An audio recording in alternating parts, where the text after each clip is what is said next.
Je m'appelle Régine Lemoine et j'avais 28 ans quand ma famille a décidé que j'étais la méchante, simplement parce que j'avais enfin dit non. Avant de me juger, il faut comprendre le contexte.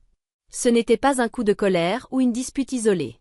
C'était des années de pression, de favoritisme et de rancune silencieuse, jusqu'à ce que quelque chose casse. J'ai grandi dans une maison où le stress vivait en permanence dans les murs. À 12 ans, mon père est parti du jour au lendemain. Pas d'au revoir, pas d'explication. Juste un vide là où, autrefois, il y avait un semblant de stabilité. Du jour au lendemain, ma mère s'est retrouvée seule avec 3 enfants, des dettes qui s'accumulaient, et une mission impossible, tenir le cap. J'étais l'aînée. Ensuite venait ma sœur cadette, Léna, 2 ans de moins que moi, et mon petit frère Evan, plus jeune de 4 ans. Pendant que ma mère enchaînait les doubles journées pour qu'on ait de quoi manger, j'ai vite compris qu'il fallait apprendre à se débrouiller seule. J'ai eu mon premier job à 14 ans. Espace vert, entrepôt, déménagement, tout ce qui payait. Au lycée, pendant que les autres allaient faire la fête, moi je bossais les week-ends. J'ai appris les bases du bâtiment toute seule. Pas de mentor, pas de passe-droit. Juste de la sueur, des nuits blanches et des tutoriels en ligne. La fac m'a pris 6 longues années. J'ai payé chaque cours de ma poche. Les frais d'inscription, les livres, les examens, tout ça en travaillant à plein temps. Je vivais avec des nouilles et du beurre de cacahuète, je conduisais une vieille Renault de 2004 qui tombait en panne tous les mois, et j'ai tiré un trait sur tout ce qui ressemblait de près ou de loin à du plaisir. Pas de prêt étudiant, je n'étais pas éligible. Aucune aide de la famille, parce qu'il n'y avait soi-disant rien à donner. Enfin, rien pour moi. Parce que, comme par hasard, il y avait toujours de l'argent pour Léna. Elle n'a jamais eu de vrai travail. Pas une seule fois. Elle passait de copain en canapé chez des potes, avec des projets aussi flous qu'inexistants. Elle se disait influenceuse avec quelques milliers d'abonnés et un culot qui me donnait la nausée. Les factures? Optionnelles. Les responsabilités? Théoriques. Evan, lui, n'était pas méchant, mais on l'a toujours ménagé. Il changeait de filière comme de chemise, abandonnait ses cours dès que c'était trop dur.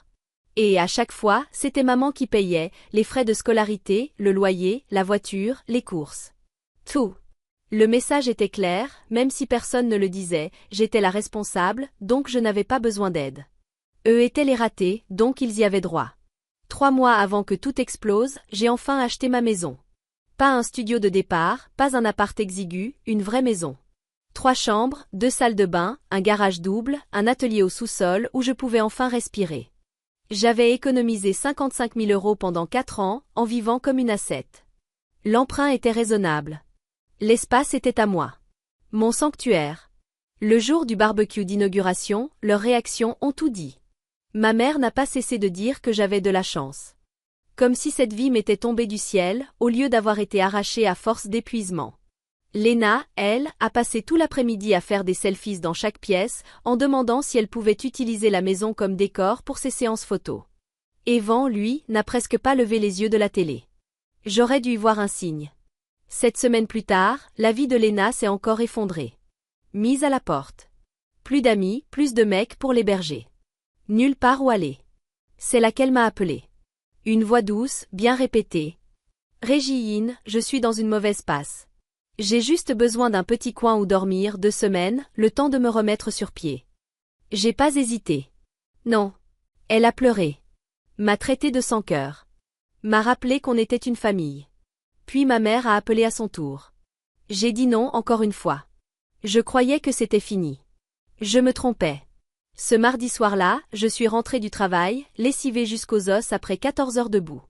Il était 18h45. Je me souviens précisément, j'avais compté les minutes toute l'après-midi, en imaginant le calme de chez moi. Le silence. L'ordre. Cette sensation de contrôle que j'avais tellement sué pour obtenir. Et là, premier détail bizarre, la lumière du porche était allumée. Je ne la laisse jamais allumer. Puis j'ai vu que la porte était déverrouillée. J'ai eu un frisson. J'ai toujours été maniaque avec les serrures. La pauvreté, ça t'apprend à tout revérifier, l'argent, la sécurité, les limites. Dès que j'ai franchi le seuil, une odeur étrange m'a frappée.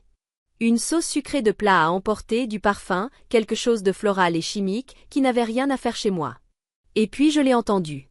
Des pas à l'étage. Je suis montée lentement. Le cœur battant. Chaque muscle tendu. En arrivant au salon, mon pire cauchemar m'attendait. Lena était affalée sur mon canapé en cuir, comme si c'était le sien. Mini-short, top moulant, pieds sur ma table basse. Elle se peignait les ongles en rose fluo, tranquille, pendant que Netflix tournait sur ma télé de 178 cm. Des boîtes de livraison traînaient partout. Du maquillage couvrait mes plans de travail. Des fringues étaient éparpillées sur tous les meubles, comme si elle vivait là depuis plusieurs jours. Salurai-je, a-t-elle lancé sans même me regarder. J'espère que ça te dérange pas, j'ai commandé taille. J'ai pris des nouilles pour toi aussi, c'est dans la cuisine. J'arrivais plus à respirer. Qu'est-ce que tu fais chez moi? Ai-je dit tout doucement. Ah, elle a enfin levé les yeux. Maman m'a donné ton double des clés. Elle s'est dit que tu finirais par comprendre en voyant à quel point j'avais besoin de cet endroit. Je suis allée dans la cuisine, et j'ai failli exploser. Plus de plats préparés. Mon plan de travail en granit enseveli sous les palettes de maquillage et les fers à lisser. De la vaisselle sale partout. Des emballages jetés comme des ordures. Mais l'étage, c'était encore pire. Elle avait envahi mon atelier. Mon seul espace sacré. Celui que je gardais parfaitement rangé. Mes outils avaient été poussés dans les coins. Les pièces de moto vintage que m'avait légué mon grand-père étaient jetées dans des cartons au hasard. Et son anneau lumineux trônait au beau milieu de mon établi, comme une déclaration de guerre. Je suis redescendue en furie. Dehors, j'ai dit. Tout de suite. Elle a poussé un long soupir dramatique. Oh, détends-toi. C'est temporaire. Quelques semaines, max. Je t'ai déjà dit non. Je n'ai pas cambriolé ta maison. A-t-elle crié. Maman m'a donné la clé. Donc c'est légal. Maman n'habite pas ici, j'ai dit en tremblant. Elle n'a aucun droit sur cette maison. Elle a levé les yeux au ciel. Tu fais ta comédie. Je vais aider pour les factures, le ménage. Tu n'as pas de travail. J'ai des opportunités, elle a répliqué. Du mannequinat. Peut-être que Devon va me reprendre. C'est là que j'ai vu mon frigo vide. Presque tout ce que j'avais acheté pour la semaine avait disparu. Fais tes valises, j'ai dit. Je pars pas, a-t-elle répondu calmement. Maman a dit que je pouvais rester. J'ai sorti mon téléphone. Si tu ne quittes pas cette maison maintenant, j'appelle la police. Elle a éclaté de rire. Tu vas pas appeler les flics sur ta propre sœur. Je l'ai fait quand même. Quand les agents sont arrivés, elle a tenté les larmes, les mensonges, le rôle de la victime. Ils lui ont demandé une preuve qu'elle vivait là. Elle n'en avait aucune.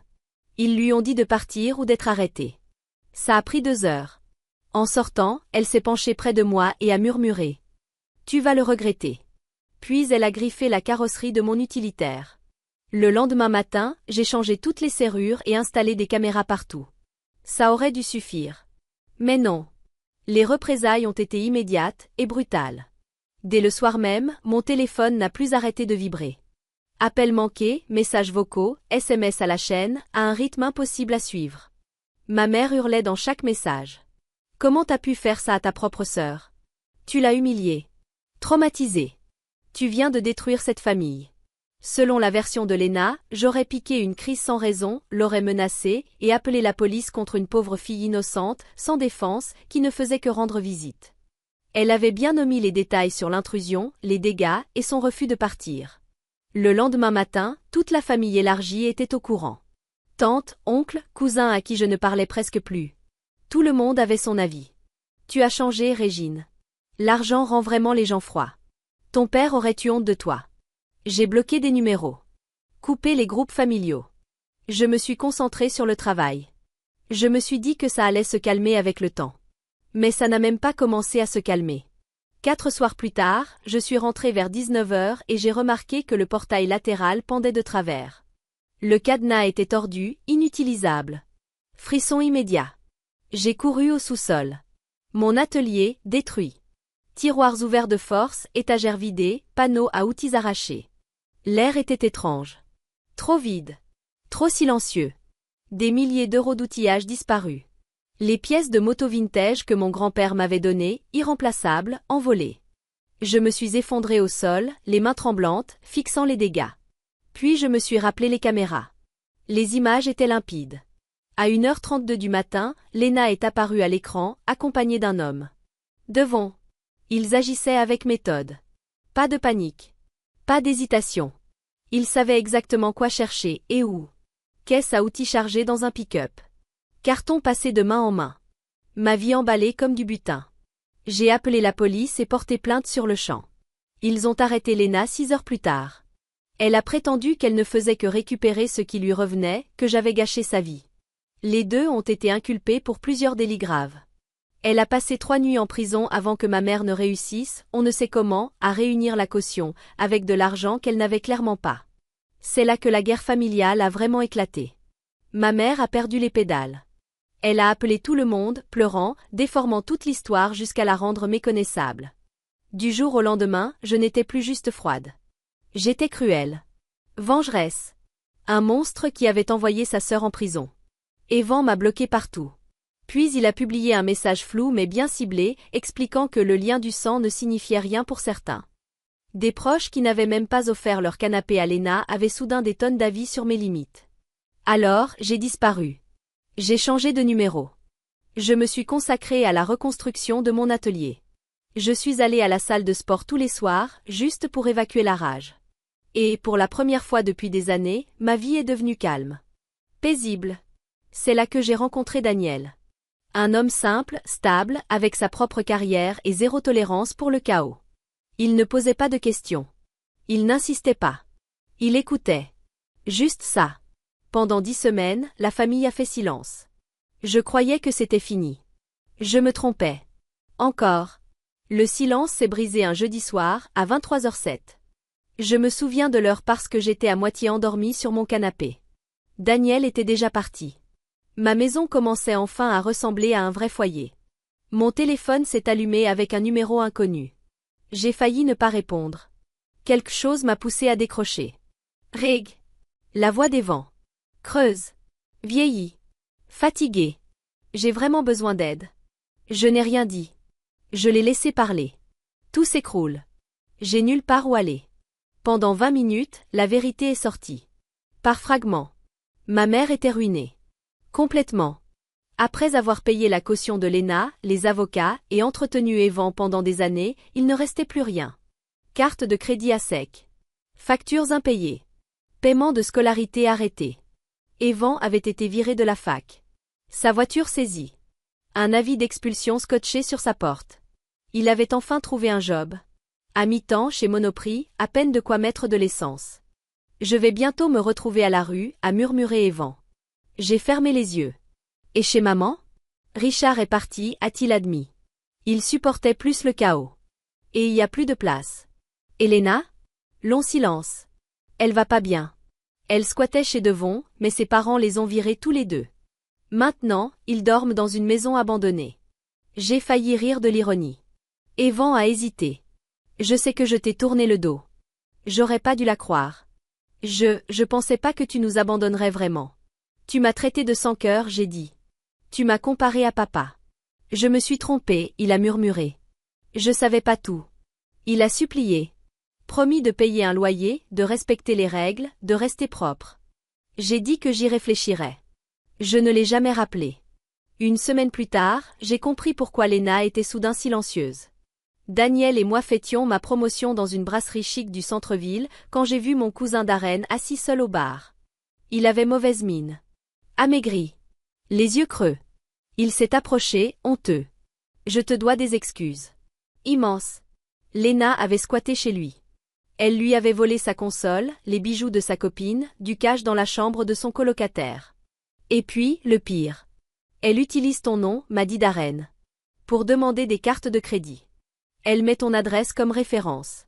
Soudain, tout ce courrier étrange prenait sens. Et là, il a lâché la bombe finale. Elle a volé mamie. Mon sang s'est glacé. Lena avait convaincu notre grand-mère de 87 ans qu'il y avait une urgence médicale. Elle lui avait pris 750 € en liquide, sûrement tout son budget du mois. Elle s'est encore fait arrêter, a ajouté Darren. Vol à l'étalage, drogue. Et elle t'a mise comme contact d'urgence.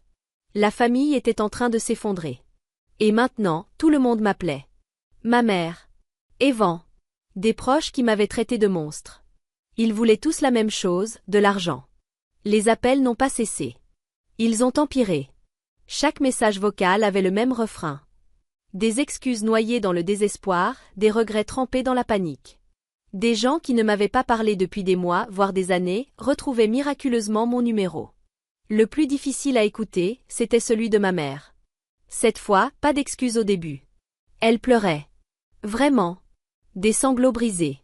De ceux qu'on entend quand quelqu'un réalise, trop tard, que le sol a disparu sous ses pieds. Je sais que j'ai fait le mauvais choix, elle a dit.